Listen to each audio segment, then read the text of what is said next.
What up, dude?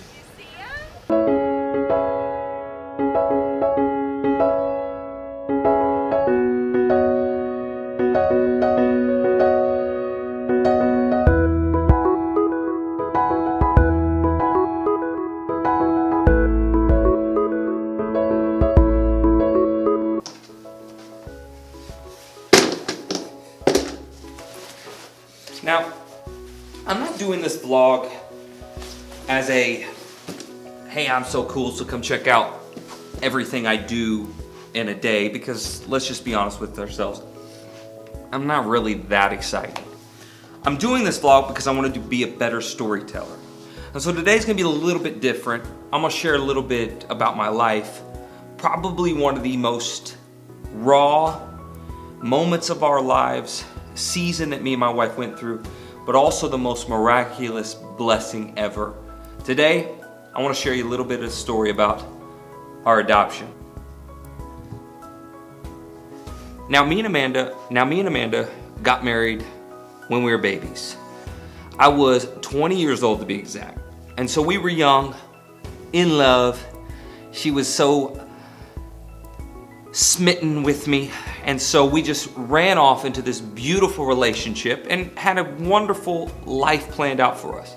We wanted to have a family, we wanted to, have careers, we wanted to be in ministry, all these wonderful things, and God was putting it together. I had my best friend I was married to, everything was wonderful. The only problem is we were never able to have children of our own. We tried for years to be able to have children. We tried multiple options. We tried outside options. We tried medical treatments, everything we could think of, and nothing was working. We got negative test after negative test, and then we started having miscarriages, which just added to the heartache of not being able to have children. If you're not familiar with that, there's nothing worse than wanting something and physically not being able to have it. And then as the husband, to be able to see your wife going through something like that and not have the ability to fix it. And I know men, we get ourselves in trouble for trying to fix everything, but that's something you want to work. That's something you want to fix, and it's just not happening. And so as the years went by, as we had holiday after holiday, it was harder and harder, and every baby shower invitation we got, it was like another dagger in the heart, and my wife was just exhausted and worn out and tired. And so after about 4 years of trying, we decided we were gonna adopt. We felt like it was time to take that next step. We'd always talked about adopting. Even before we got married, it was always something we knew we were gonna do one day, and so maybe this was the answer to that. So we went through weeks and weeks of training and courses and classes, and had people in and out of our home doing studies and writing this whole report and thing about our family, and done. We're ready to go. And so we start sending off our application to all these children that need to be adopted, and we hear nothing. Not one thing. I mean, not even a no. We hear nothing. And this goes on for 3 years.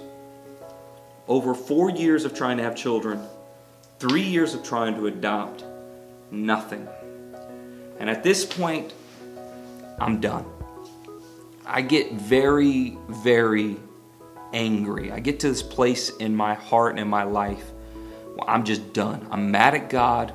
I'm watching like MTV, and these little girls are having babies, and they're all stressed out like, we didn't plan for this. And I'm seeing people that, choosing not to even have their children, and then having an abortion. And it's this beautiful gift that we want so desperately and we're not able to have, and I am angry. And I got to this place where I was very, very depressed. And I was very angry. And I was very angry at God. I felt like, God, I've given my life to you. I've been a pastor, I'm in ministry, I do all this stuff, and this is the way you treat me? And I remember this like it was yesterday. I remember being so angry out to tears, and I'm cursing God, and I'm just screaming at him from the top of my lungs. And this was the moment my life changed forever. And I say this, and I want to interject this. I don't say this lightly or flippantly. This is the one and only time it's ever happened. But it was in that moment I felt like I heard the audible voice of God. And as I'm screaming and anger and tears streaming down my face, I remember God speaking to me and says, "Am I enough?" I mean, I'm startled. I'm floored. I'm taken back. And I immediately go, "Yeah, of course, you're enough." I mean, I just heard something I've never heard in my life. And so I'm spitting out the words I know I should be saying. And he responds with this, "Why are you lying to me?" And that was it. And I just lost it. I was crying before, but this was like the dam broke, and sobs and weeps because he was right. I mean, God wasn't enough for me. His timing wasn't enough for me. His will wasn't enough for me. His purpose wasn't enough for me. I didn't trust God with my life. About a week later, I remember driving down the car, and I reach over and I put my hand on Amanda's hand, and I look at her and I go, "You're enough for me." I said, "If I'm 60 years old and we never have children, it's just me and you, you'd be enough. I'd be the happiest person in the world." She looked at me, she said, "Do you mean it?" I said, "Yeah." And I did. I really meant it. It was like a light switch just went off on my head after I had that encounter with God. It was like life looked differently. I started seeing things differently. I started having a different respect. And then, no joke, 3 weeks later, we started getting phone calls. 4 different sets of children that needed to be adopted. And out of hundreds of families, we were in the running. 3 years, we didn't hear one word. And after I have this encounter with God, 3 weeks later, 4 different opportunities. Some people might write that off as a coincidence. I definitely know better than that. Part 2. This is where life gets a little crazy. When God answers prayers, He blows you away with the way He answers them. Out of that 4 different sets of children, there was a set of triplets. And I'm going to be honest with you. I did not want to adopt the triplets at all. You think about this. 7.5 years, no children. Adding 1 child to the mix is going to be a huge, monumental shift in your family. And my wife wanted to add 3, all infants, at the same time. I thought she was crazy.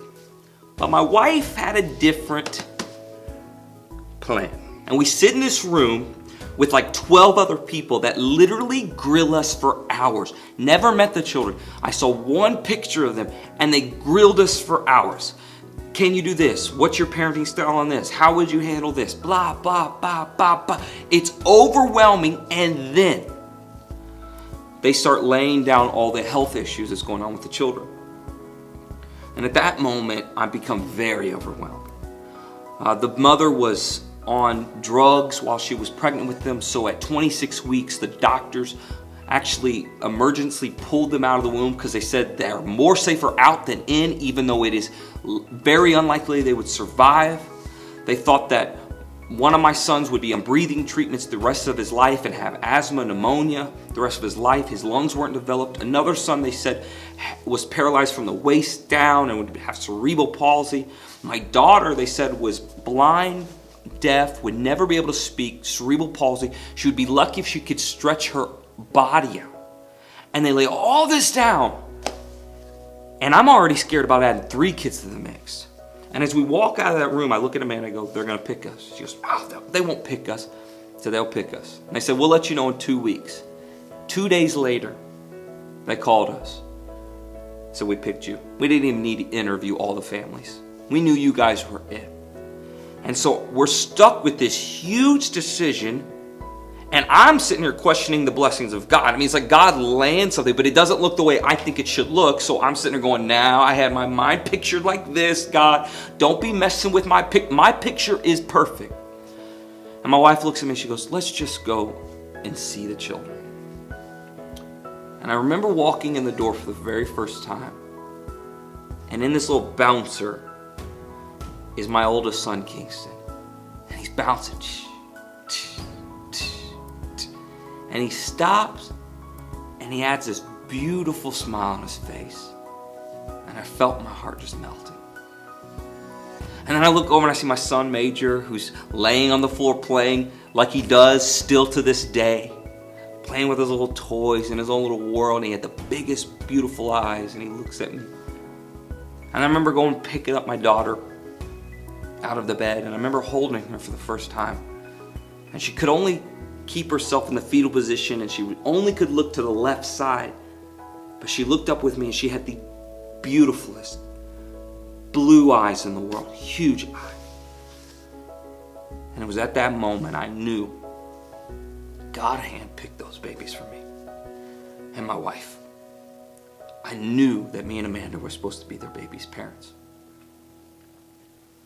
And I walked out of there realizing that God answers prayers in ways I can never fathom. It's not rational. Doesn't mean it's easy. It's been crazy raising triplets with a ton of special needs. But God is miraculous. My son's not on breathing treatments, doesn't have asthma, never had pneumonia. My other son is walking without cerebral palsy. My daughter walks, talks, is in dance. Though she has her struggles, she has far exceeded anyone's expectations. And most importantly, I look at those babies and I realize I'm their daddy. I get to be their daddy.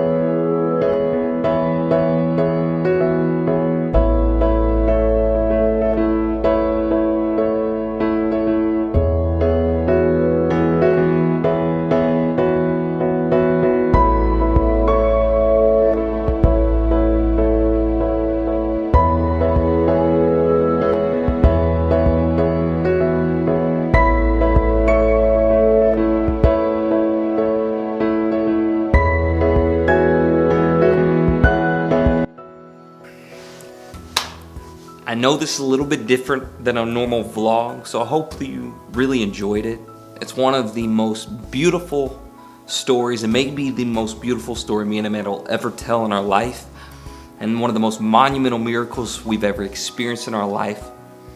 And I know some people might not think adoption's for everyone, and I'm not saying that it is, but if you're on the fence about whether or not you should adopt or foster, I will say that it is the most beautiful thing I've ever experienced. Before I adopted, I always had this question, can you really love a child that's not yours biologically? Like that much? Can you love them to the full extent if you didn't physically have the children yourself? And I used to question myself, and I know that sounds bad, and I'm sure some of you are questioning yourself and having those questions run through your head. But I can tell you, I don't even ever have one thought process behind it. It is the greatest, by far, blessing I've ever experienced in my life. And I wake up and know those kids are my babies, my smile, my personality, my blood's running through their veins. And it's the greatest experience I've ever had. And so if you're on the fence, it's something that you're thinking and praying about, I can promise you, you'll never regret it another day in your life. It's the greatest thing I've ever experienced. And I'm glad I could share with you our story. Till next time, family.